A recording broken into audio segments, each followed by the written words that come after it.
Storytelling gets people's emotions aligned. When you share your story and bring out some emotion, it's likely that your audience, whether that's a listening audience or a reading audience, will see themselves in that story, picture themselves in that story, and share that emotion.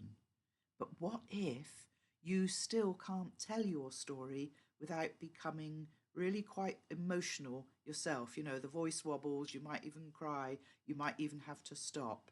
That is not a good way of doing things as a speaker, because it's your job as a speaker to keep your audience safe. And what you don't want is this distraction of them being worried about you, because they will be. So it's hard though, if your story is that kind of story.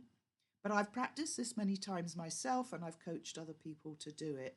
And just an example for me when I was struggling with that was when, it's probably about 10 years ago now, but I was sharing the delivery of my mother's eulogy with my sister. And there were bits that just kept triggering me.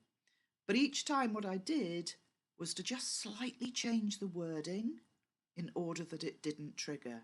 And of course, what I had to do was practice, practice, practice. So that's two key tips for you: changing the wording and constant practice, so that you almost become just a tiny bit removed from it. Not removed completely, of course, because otherwise you'd be discompassionate, which isn't good, but just slightly refiguring it. And if there is a tiny bit that you can't quite say, then maybe find an, leave it out. I mean, again, another example, very recently I was telling somebody else's story, and they said that watching my brother, in fact, do something made them feel very proud, and so on. And I thought, oh, actually, I think that might trigger me to have to say that.